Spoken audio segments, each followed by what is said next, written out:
good to be outside, a bit hot in there. So I'm going to tell you how we make this. This kind of quinsy is good when the temperature is down below -15.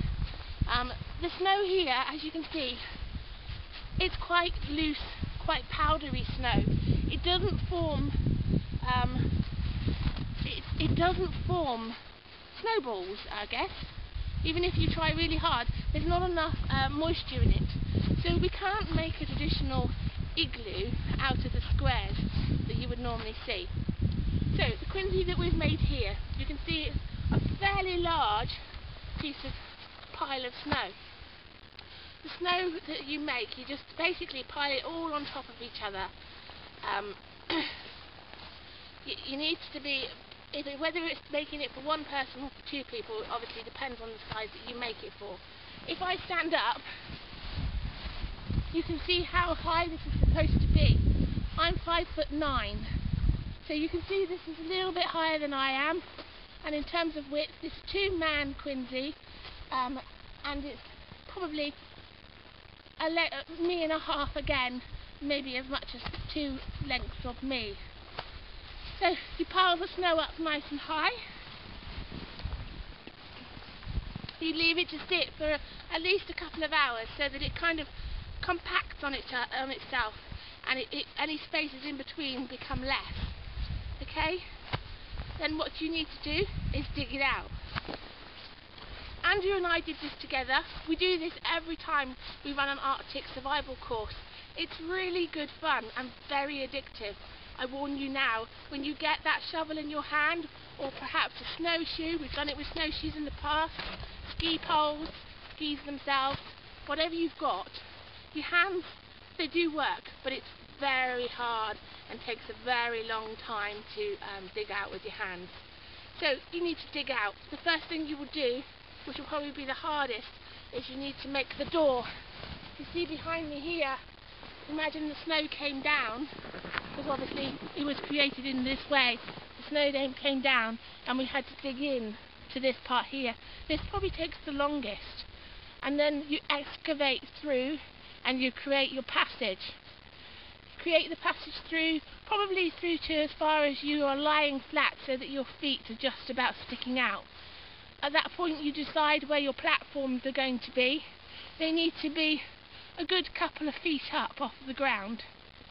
And this is when we're creating your cold well, if you remember we showed you on the inside.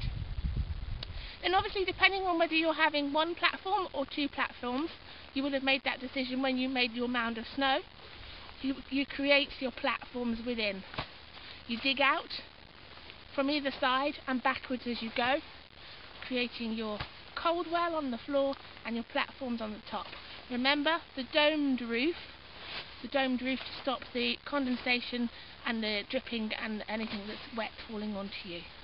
And obviously, if you're going to sleep out in it, you put your boughs down onto the platforms.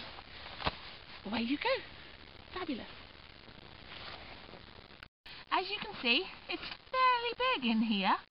You know, I realise I'm not a small lady, but I fit quite comfortably.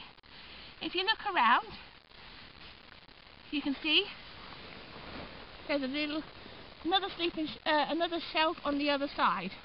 So, and at the bottom, you can see there is a cold well. It goes quite a long way down, goes quite a long way back. The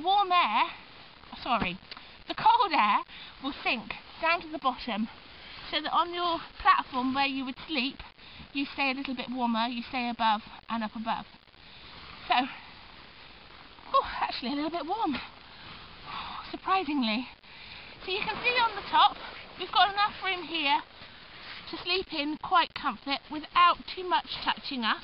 It's dome shaped, and there's plenty of room for us to stretch out and keep warm. Over on the other side you can see we have a trangia going. Obviously if somebody was sleeping on that side we wouldn't have the trangia going there. The trangia and the gas and the fumes takes away from what we need to breathe. So we've made a little air hole on the other side.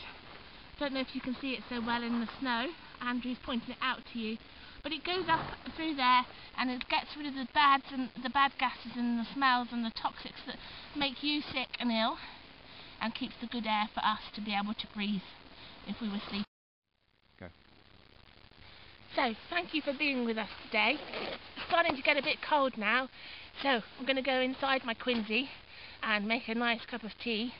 So thank you for being with us. I hope you've enjoyed what we've showed you and what I've showed you. If you have any questions, anything you want to see or speak to us about, please contact us. We have a web address and an email address. Web is www.nomad-bushcraft.com, and our mail address is mail@nomad-bushcraft.com. Nice and easy to remember. So thank you so much for watching. Like I say, I hope you've enjoyed it, and we'll see you on the trail. If you didn't know, my name's Carrie and Andrew's the cameraman today.